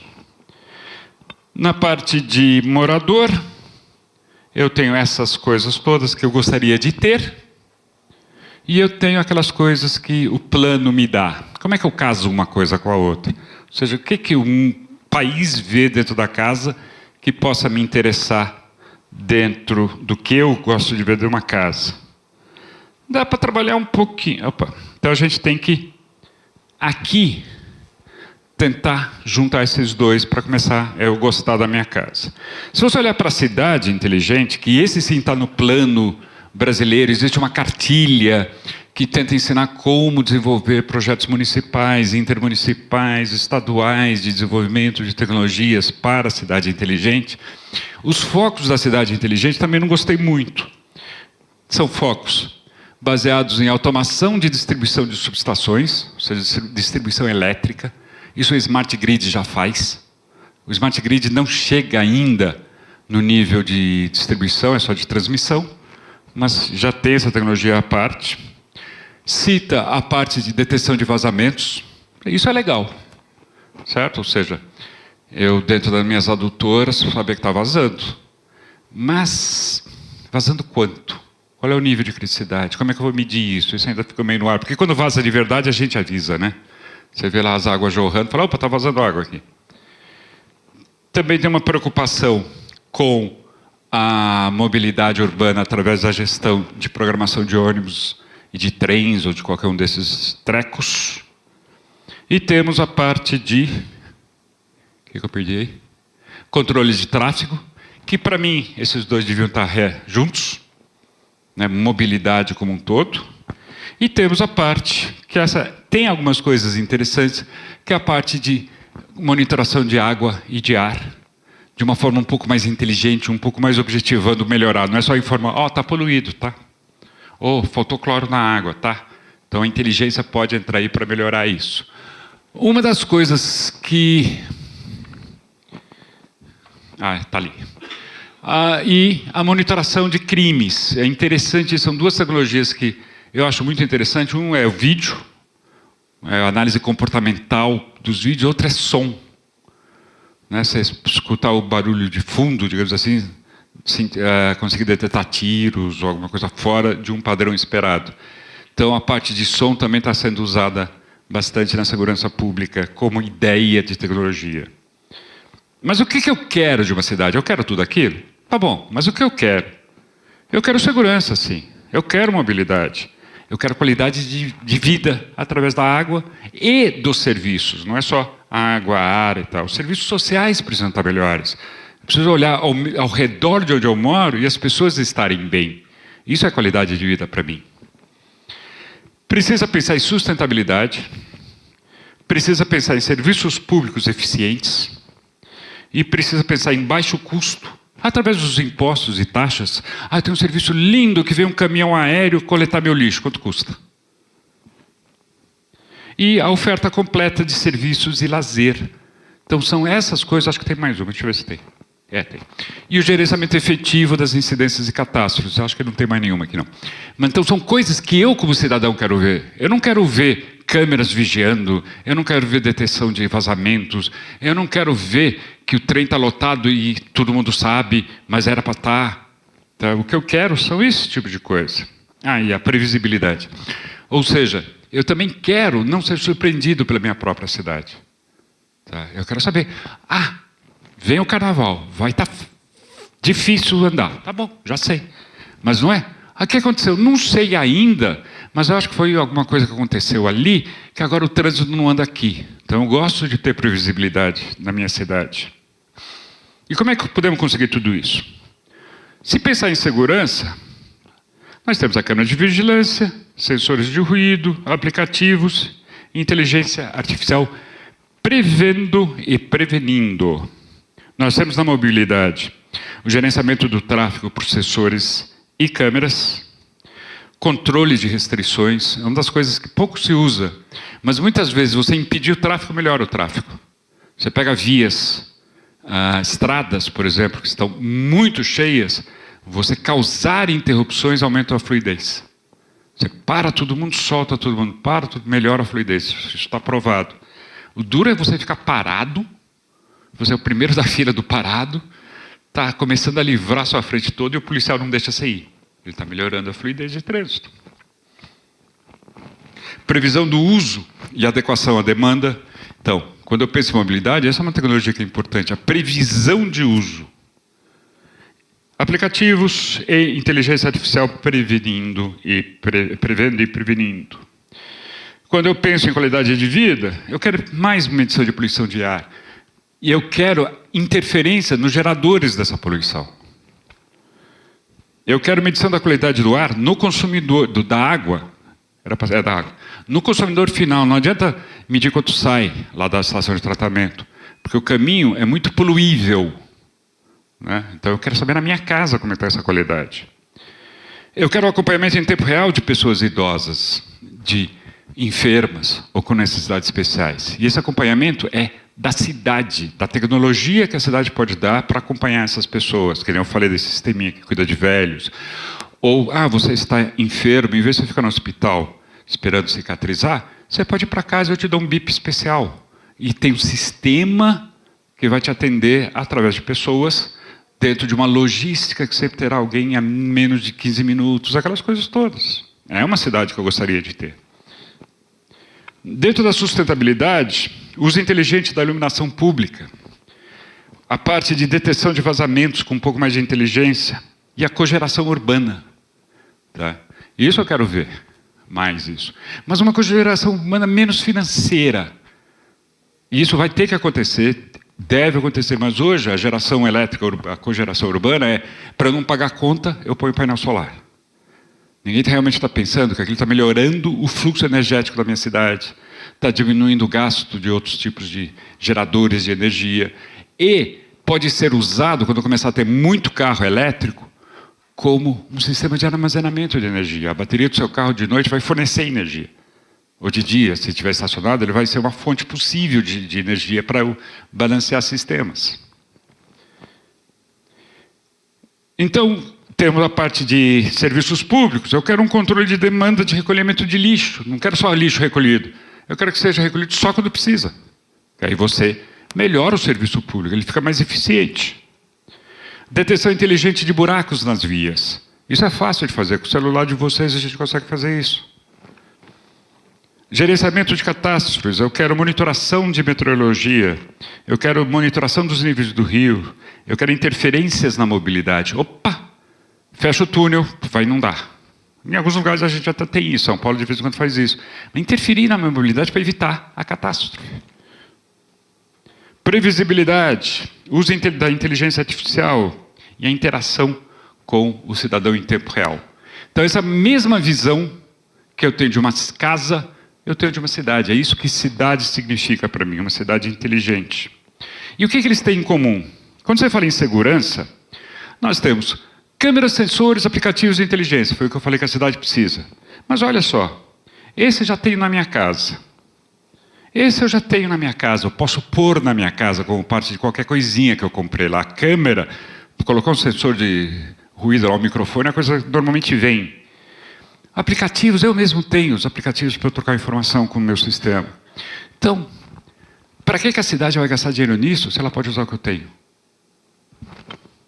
Vamos pensar em mobilidade. Gerenciamento de tráfego por sensores e câmeras. Eu posso contribuir com essa informação. Por exemplo, dizer que eu quero sair de casa daqui a 15 minutos. Eu avisar a cidade, daqui a 15 minutos eu vou sair da minha casa e vou trabalhar. Não é estou indo, é daqui a 15 minutos. Aí o sistema pode começar a usar inteligência para gerenciar isso. Eu também tenho a previsão do uso e adequação dessa demanda, não só do carro, do ônibus, do trem, de transportes outros, tal. Eu contribuo, eu cidadão, posso contribuir com essa informação. E os aplicativos. Se eu pensar na parte de qualidade de vida, é na minha casa que eu quero que meça. Então eu posso até investir em ter uma pequena estação de medição de qualidade de água. Não é muito caro, não é muito complexo. Tá?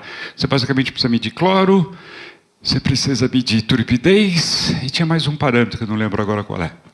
Tá? Aí você já tem uma ideia. O que mais que eu posso contribuir?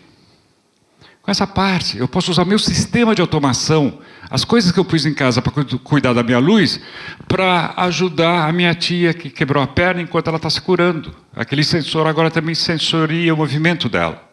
Me avisa, olha, sua tia tentou ir para o banheiro sem ajuda. Só detectei uma pessoa na sala. Na sustentabilidade, a cogeração urbana é onde bate com um cidadão direto que ele pode contribuir com isso. Nos serviços públicos, o controle de demanda de recolhimento de lixo pode ser feito, ou seja, eu posso pegar e falar, ó, tenho lixo para recolher. E aí o sistema fala, tá bom, pela análise, pelas necessidades tal, o caminhão será de tal tipo e passará aí tal hora, de tal dia. Tá? Em vez de ele passar todo dia, tem lixo, aquelas coisas, ou no dia que você tem lixo ele não vem. No gerenciamento de catástrofes, aqui a interferência do cidadão é baixa, ele recebe muito mais do que ele ajuda, mas quando você pensa na previsibilidade, ele faz parte de interagir com a cidade. É isso que eu quero. Eu quero saber que a cidade vai me avisar de tudo que ela sempre me avisou. Então, se ela me avisa, é que nem mais ou menos eu ligo o rádio e sei como é que está o trânsito, não sei quantos quilômetros de ajustamento. No dia que eu não receber essa informação, eu entro em pânico. Então, essa é a previsibilidade da interação com o cidadão. Fizeram um sistema, acho que foi em algum lugar do Rio de Janeiro, que monitorava o deslocamento de terra nos morros. Só que o povo não confiava, não tinha a previsibilidade de que ia funcionar. Porque o negócio era desligado, não trocava os fios, baterias, aquelas coisas todas. Então, não adianta. Ainda correndo um pouquinho. Esse mundo integrado, juntando essas duas coisas, me dá esse grupo de valores. Aqueles onde eu posso contribuir individualmente ou aqueles onde só faz sentido se todos ou uma grande parte da população contribuírem. E a gente vai identificar pelo amarelinho e pelo verdinho. Então, passando muito rapidamente, olhando para a segurança, é uma contribuição individual as câmeras. Olhando para os assistentes virtuais, só faz sentido eu gerenciar tráfego pela informação que o cidadão me dá, se eu tenho muitos cidadãos me dando informação. Não adianta eu ter o Waze com 2 usuários. Eu preciso do Waze com milhões de usuários. Olhando para a iluminação externa, ajudando vizinhos, é uma coisa individual. A iluminação que eu ponho no meu portão pode ser ligado pelo meu vizinho para quando ele chega em casa. Pensando em mobilidade, informar minha necessidade, só vai fazer sentido minha cidade se todo mundo fizer isso, uma grande parte da população fizer isso. Fazer a previsão das necessidades e adequação à oferta, também só faz sentido em massa. Pensando na qualidade de vida, a medição de pressão de água, estações de medição de qualidade, esse tipo de coisa, pode ser individual. Essa é sempre uma informação útil. Pode deduzir, através de uma medição, todo um trecho desse processo. Mas sistemas de acompanhamento de pessoas integradas ao sistema da residência, também é individual. Aquele do velhinho, o sistema está olhando minha tia com a perna quebrada, essas coisas. Dentro da sustentabilidade, a minha casa informando consumos prioritários e não prioritários ao sistema elétrico e a distribuidora comandando desligamentos conforme necessário, só faz sentido se ela puder comandar um bairro inteiro, uma cidade inteira, desliga todos os ar-condicionados da região sul de São Carlos, porque uma das subestações pifou. Eu lá falando, não, o meu pode desligar o meu, não vai adiantar nada. E sobre os desperdícios e sobre vazamentos, também, em geral, tem que ser um negócio meio global, não adianta ser só meu. Nos serviços públicos, esse do lixo também, não adianta falar, eu tenho lixo. Precisa ver? Que todos os cidadãos ao meu redor digam quando tem lixo, qual é o volume, para que eu como cidade, possa programar o recolhimento. Sensores de celular informando buraco na rua, também é estatístico, é um processo estatístico. Vocês conhecem isso aqui, né? Praticamente todo bom celular tem um sensor de vibração. Então, eu consigo, se você deixar ele parado dentro do carro, ou no painel, qualquer coisa assim, eu consigo analisar, junto com o GPS do seu telefone, lugares que podem indicar buraco. Se eu pego, todo mundo que passa lá, faço uma análise e falo, 80% deu um salto aqui, tá, ou tem um cachorro morto, está todo mundo passando em cima, ou tem um buraco ali. Aí a gente já pode ir lá, alguém vai lá e faz o conserto, ou pelo menos faz a confirmação do fato, mas é uma coisa que está se começando a usar nesse sentido. Os meus sensores de iluminação ou minhas câmeras informando problemas na iluminação pública, isso pode ser pontual, isso ajuda. Eu falando para a Eletropaulo da vida, olha, meu sensor da calçada não está vendo sua luz ligada depois das 6 da noite. Você deve estar com a lâmpada queimada ou o sensor pifado. E na parte de catástrofes, eu posso até fazer uma informação direta de algum problema. E eu quero receber alertas específicos. Aqui você não precisa ter, para receber alerta, pode ser individual. Você não precisa ter todo mundo recebendo esse alerta, porque o trabalho que você vai ter é individual.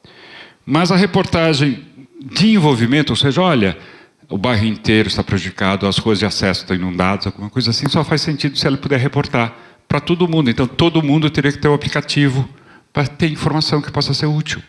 Porque aqui, eu preciso reagir. Se eu reagir sozinho, não vai ajudar muito.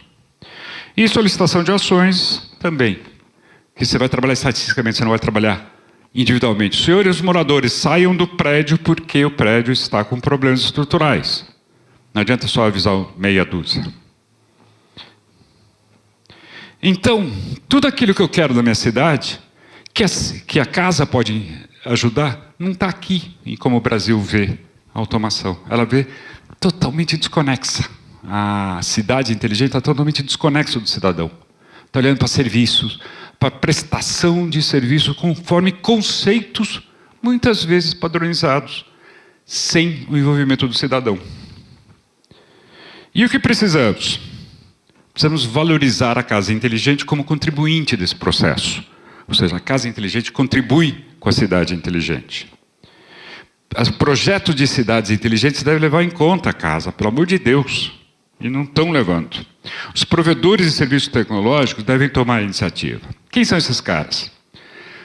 Provedor de serviço tecnológico, Vivo, NET, essas aí. Por quê? Porque são elas que vão colocar a casa inteligente no ar. Porque ela já tem. O pessoal de baixo nível que sabe instalar câmeras, sabe instalar o caminho, sabe instalar fibra ótica, não precisa ter grandes inteligência. Então, a Vivo vai oferecer para você, olha, aquele pacote de internet que você tem, você não quer pôr um sisteminha de casa inteligente, você compra uma centralzinha, mais 3 câmeras, 5 sensores, a gente faz a prestação de serviço de monitoração, você paga até por mês. Então, são esses caras que vão criar a casa. São esses caras que vão receber a informação de vocês e que vai poder fornecer essas informações para quem quiser usar, para melhorar a cidade. A contribuição do morador deve ser retribuída. Se, na busca da cidade inteligente, eu não der um benefício, uma retribuição a quem está me dando a informação que eu preciso para ser inteligente, eu não vou dar a informação. Eu vou ficar com preguiça. É que nem o Waze. Todo mundo usa o Waze? Quantos de vocês reportam o trânsito? Engarrafamento. Tem, né? Sabe que tem a opção. Quanto mais gente reportar honestamente aquilo, melhor para o sistema. Agora, também, o máximo que eu ganho é 6 pontinhos, né? E aí, tem prêmio, tem dinheiro, não sei o quê. Então, isso tem que mudar na mentalidade tanto de quem quer as informações, ou seja, o Waze tem que saber premiar melhor, tá? Quanto nós, de saber que teremos retorno com a nossa contribuição através de um Waze que funcione melhor.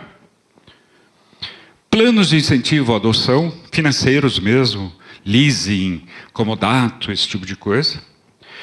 E as aplicações devem contribuir sempre para os dois lados. Você tem que ver que eu estou usando alguma coisa na minha casa que me dá algum valor. Qual é o valor de eu ter uma máquina de lavar roupa inteligente? Precisa ter um valor para mim. Porque eu vou pagar uns 30% mais caro. Para eu poder olhar lá do meu escritório. Vou ligar a máquina para lavar roupa. Um pouco mais inteligente. Eu vou programá-la para quando eu sair do escritório ela começa, porque quando eu chegar está pronto. Sei lá. Tem que ter inteligência, tem que ter benefício para quem vai fornecer informações. E planejar uma cidade inteligente sem considerar seu morador não é inteligente. Então essa seria a mensagem que eu preciso dar. Mais importante que a casa é o morador. Só que ele mora numa casa. E a maneira desse morador ser tecnológico é tecnologiando a casa dele. Transformando a casa dele numa casa inteligente. Porque ali ele vê benefício. Ali ele fala, estou pondo meu dinheiro para uma coisa que eu vou ver. E isso pode contribuir com a cidade. Onde é que a Euriside entra nisso? Associação Brasileira de Automação Residencial e Predial. Primeiro, nós acreditamos nessa evolução.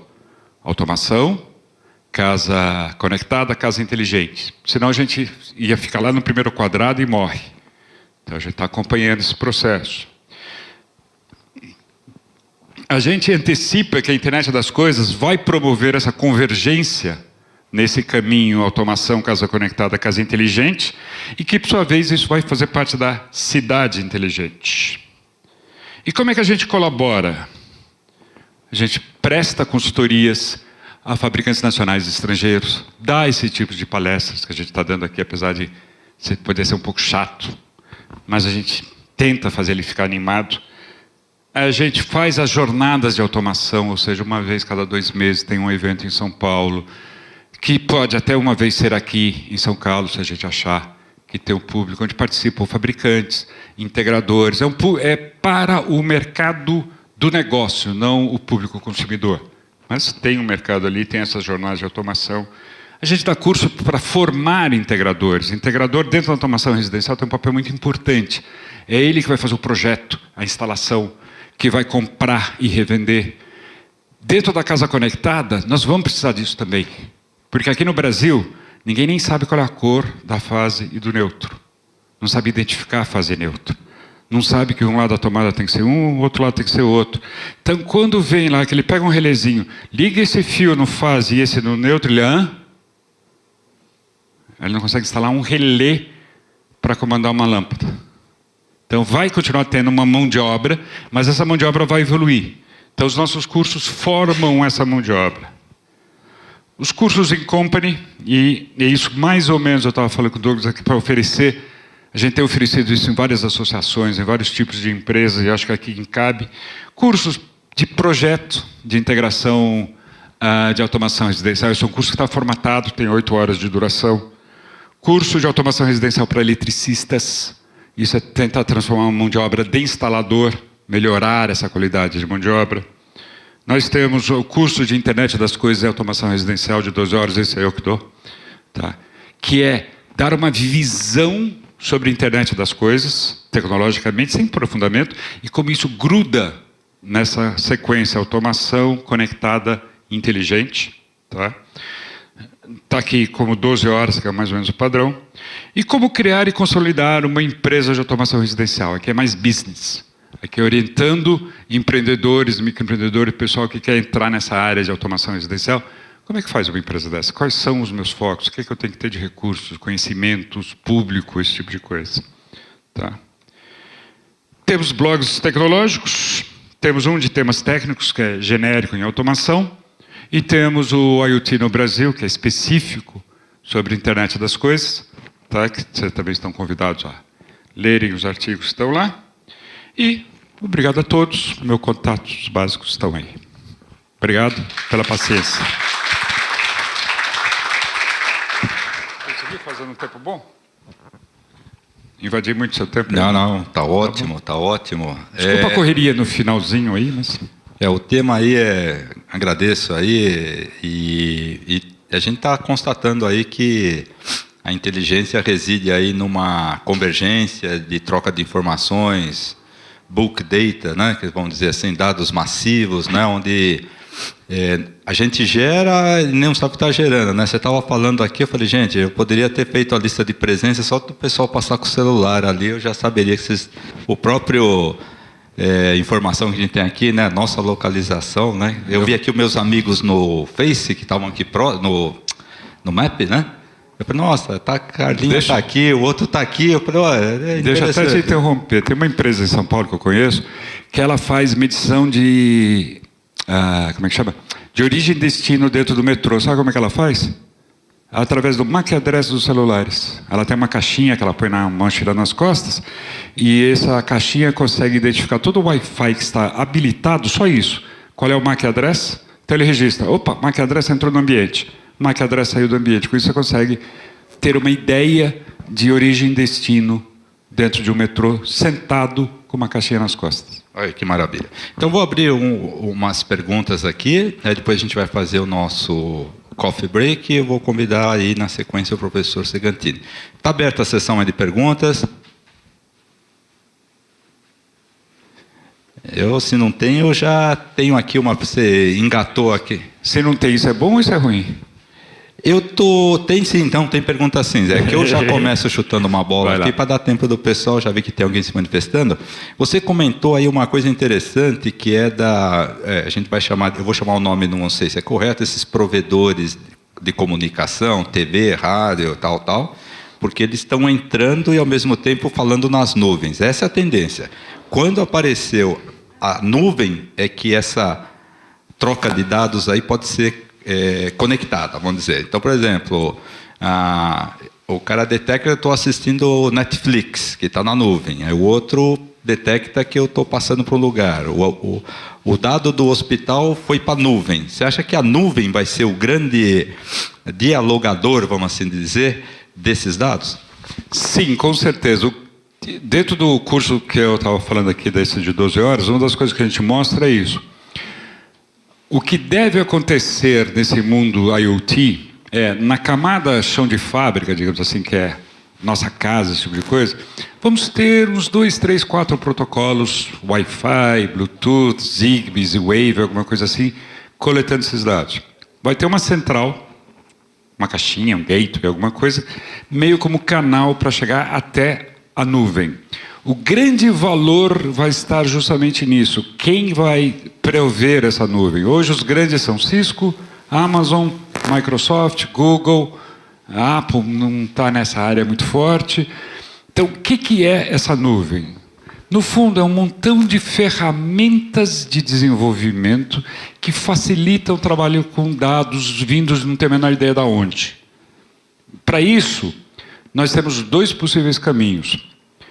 O caminho de baixo até a nuvem, esses podem até ser, digamos assim, proprietários. Ou seja, a caixinha Alexa vai falar só com a nuvem da Amazon e ali não me interessa como. É a nuvem que vai trocar informações com outras nuvens. Então eu sou uma aplicação na nuvem da Microsoft e eu preciso saber alguma coisa que a nuvem da Amazon tem informação. Então é ali que a gente vai trocar informação. Esse mundo não fechou ainda. Essa ligação não fechou. E ela vai fechar sem você notar. Porque só os grandes é que vão se envolver nessa história. E a gente, o que a gente vai ver como usuário? Pequenas e médias empresas prestando serviço usando essas nuvens. Hoje, a Microsoft, a Google e a Amazon oferecem plataformas IoT para você desenvolver sua vida. Né? Ou seja, está aqui, é assim que os dados chegam, é assim que você trabalha os dados, essas são suas ferramentas de tratamento de dados. Ah, você quer armazenar dados ao longo da história, você paga $10 a mais. Ah, não, eu só quero trabalhar dados em tempo real, você paga só $5, não sei o quê. Você vai desenvolvendo suas ferramentas e você vai começando a mandar isso para onde você quer. Normalmente o pessoal está usando muito, simplesmente jogar numa tela de HTML, alguma coisa da vida lá, para visualizar as informações, né? Ah, essa é a curva de consumo, isso é aquilo, a inteligência ainda não está voltando.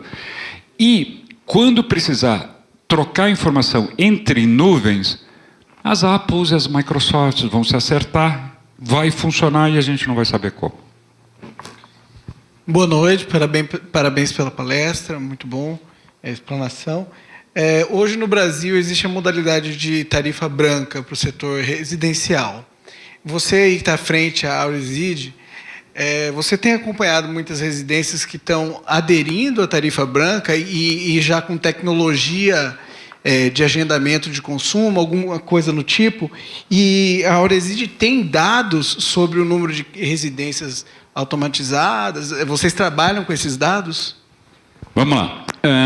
Tarifa branca. Tarifa branca começou agora há pouco, é opcional, e a curva de escolha está sendo feita pelo consumo médio. Né? E aí, mais ou menos assim, olha, se você não consumir nesse horário, vai ficar bom para você. Só. A ideia de usar automação é uma ideia tranquila, e isso você faz na automação industrial o tempo todo, que é o descarte de carga, gerenciamento de cargas, esse tipo de coisa. Mas aqui no Brasil ainda não surgiu ali alguém se dedicando melhor a isso. Por quê?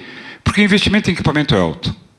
Se eu não tenho isso na casa, não tenho sistema de automação na casa, eu quero entrar com isso, começa a ter o investimento em modificar o projeto elétrico, começar a pôr todos os sensores de consumo, esse tipo de coisa, de uma forma que vai começar a doer. Então, os projetos novos provavelmente vão ter isso. Tá? Mas a tarifa branca ainda tem um problema, ela ainda não é muito bem bolada. Né? Ela, na verdade, ela trabalha ainda em cima de estatística, não trabalha em cima de demanda imediata e não tem a curva negativa, ou seja, aqui eu te pago para você gastar energia. Essa parte não tem. Você vai lá para, sei lá, as Califórnia da vida, já tem isso, porque a geração é muito mais business lá do que aqui. Tá? Então, respondendo essa parte, não vi ainda nenhum projeto que realmente use a automação para garantir a obediência. Tanto é que as multas também ninguém entendeu exatamente como é que funciona. Cada distribuidora tem suas regrinhas, então é meio complexo. Mas é uma boa ideia e vai acontecer. Dentro ainda dessa parte, o que eu vi muito interessante, se não me engano, a USP está com um projeto de medir consumo através de assinatura elétrica. Você pega o ruído na linha elétrica, você consegue determinar qual é o equipamento que está ligado e quanto ele está consumindo. Aí você precisa de um sensor só. Não está dando muito certo para a máquina de lavar roupa. Mas eles conseguiram fazer com a geladeira, conseguiram fazer com uma série de equipamentos.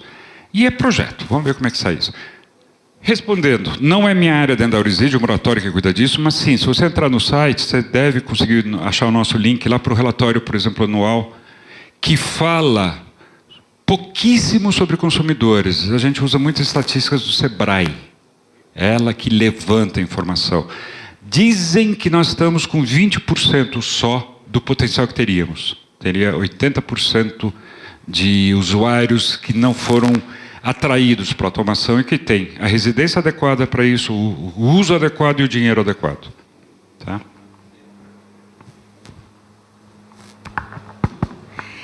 Jorge, primeiro parabenizar pela palestra, né? Eu acho que quem está acompanhando aí todo esse ciclo de palestras, eu acho que hoje a gente encerra com uma sensibilização de que isso vem de baixo para cima e não necessariamente de cima para baixo, como a gente debateu ontem.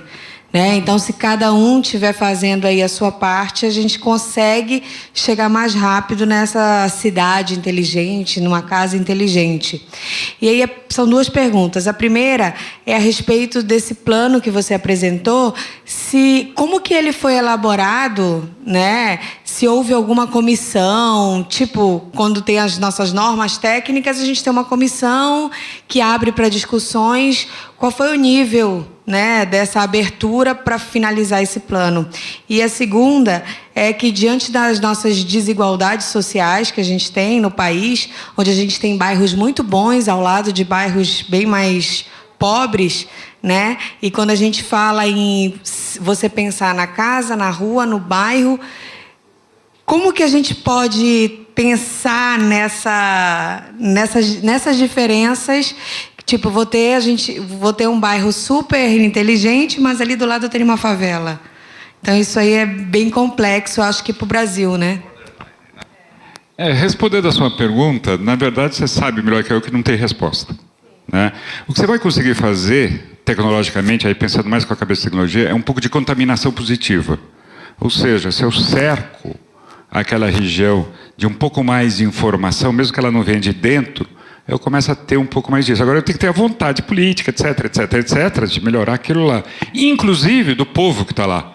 Porque a gente pode entrar numa discussão social também, e isso vocês podem até brigar comigo depois, não existe para uma parte daquela população interesse em mudar aquilo. Tá? Então, agora, uma das coisas, não conseguimos tirar todas as lâmpadas incandescentes? Então, o governo pode começar a colocar alguma coisa de sensoriamento dentro das casas pobres, tal, alguma coisa, um pouco mais de informação, um pouco mais de... Começar. Tá? Todos têm celular lá dentro. Então, é mais uma ferramenta. Uma das brincadeiras que eu faço, que ninguém levou a sério, ninguém ganhou dinheiro com isso, você sabe que todo celular bom tem um barômetro. Para que serve? Não. Para acelerar o cálculo de altitude do GPS. Que aí com o barômetro você diminui a faixa de dúvida, o algoritmo consegue calcular mais rápido. Pressão não é importante. Mas imagine se eu conseguisse autorização para ler a cada 5 minutos o valor da pressão de cada smartphone que tem no mundo. Eu vou ter um mapa microbarométrico que com inteligência artificial, Big Data, etc., eu começo a fazer microprevisões meteorológicas, eu consigo detectar terremotos, catástrofes, só por analisar a variação barométrica, o comportamento barométrico de bilhões de sensores espalhados.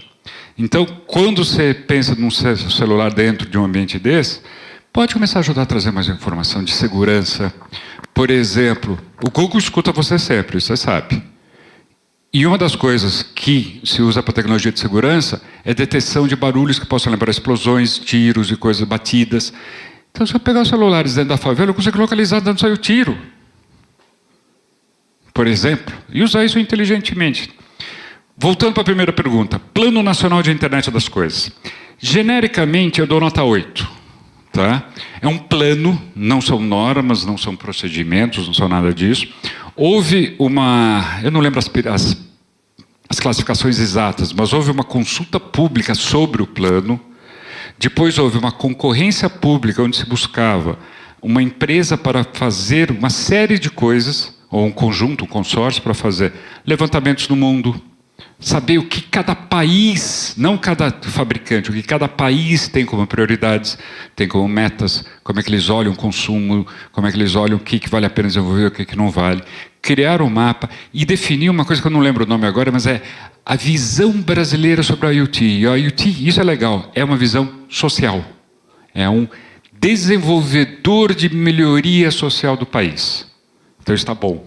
Quem fez? O CPQD, que é lá de Campinas, que é um órgão de pesquisa e desenvolvimento, tem uns 30, 40 anos, fez um trabalho razoavelmente bom.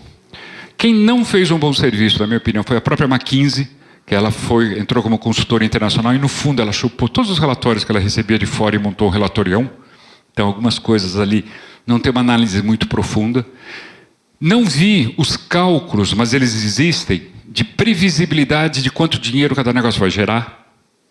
Tá? Ou seja, fizeram aqueles mapas, né, de valor de negócios versus investimentos. Então, a casa conectada era pouco valor de negócio, não gerava negócio, então não foi importante, mas o agrobusiness é importantíssimo. Então, eu acho que era o maior deles. Fizeram tudo isso, fizeram um trabalho sério, apresentaram o plano em várias etapas. Ele está disponível, eu só não lembro o endereço exato, mas está no BNDES, através do BNDES, chega, toda a documentação está lá. E o plano inclui, se eu não me engano, 4 anos de monitoração ou de monitoramento sobre as ações que o governo deve tomar. Então, o próprio consórcio vai medir o progresso de implementação do plano, que eu acho isso legal. Não é, tá aí o plano, vira as costas e vou embora. Tá? Tem coisas muito boas, saiu uma cartilha para cidades inteligentes, meio que orientando as cidades ou os governos das cidades, quais são as etapas importantes, o que já existe. Sabia que já existe, se eu não me engano, 3 comissões no Congresso que cuidam do assunto, Cidade Inteligente, e eu li as pautas, eu não li o trabalho deles, mas as pautas são boas, eles estão tocando em pontos sérios, estão discutindo custos de uso de tecnologia, de todo. Você olha ali e fala, pô, se os caras viessem trabalhar, ia dar certo esse negócio. Tá? Então, eu acho que o plano é bom. Tá? E eu nunca.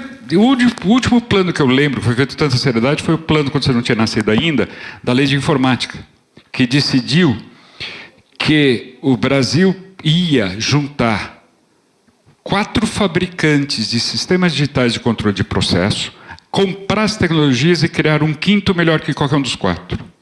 Palhaçada. Não deu certo, lógico, né? Um era japonês, um era inglês, o outro era americano e o outro era europeu. Alguma pergunta? Ô, George, nossa, se a gente poderia conversar muito aí, queria agradecer. E ele colocou aqui para a gente uma disponibilidade interessante. A Auricide tem esses cursos aí, e em parceria com o CREA. Então, a proposta é eu comentei com ele, a gente fazer uma análise aí de demanda. Nós vamos pegar esses cursos, consultar aí vocês que estiveram presentes, mais os nossos associados. Aqueles que apresentarem uma resposta como demanda, eu vou ver se junto com o CREA lá tem uma parceria de a gente fazer esses cursos aqui. Eu achei super interessante montar uma empresa nessa área. Depois, treinar os nossos eletricistas para, né, colega, né? a gente ser integrador aqui também, né? Quando a gente tinha aquele problema lá, o colega ali que trabalhou comigo, o Andreossi, né? A gente tinha esse problema de integração, inteligência, que a gente não tinha quem fizesse, né? Agora está tendo, quem projetasse. Então, esses cursos aqui são interessantes. Eu queria agradecer o George, porque nós temos mais uma palestra, né? 3 perguntas aqui tão boas. Ele deixou aqui todos os contatos dele, né? Ele tem lá telefone, o celular, o WhatsApp, a gente pode entrar em contato. E eu queria aproveitar, então, o ensejo. E, deixa eu ver aqui. Ô, George, queria entregar para você aqui uma parte da melhor inteligência que pode ter, né? É um reforço à alegria, né? A nossa alegria é aqui um certificado. Obrigado. Certificado, vamos tirar aqui uma foto.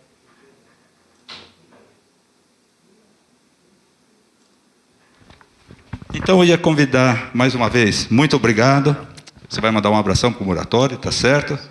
Vamos fazer um coffee break, aí depois a gente vem com a apresentação do professor Segantini sobre a importância da geomática na engenharia. É isso?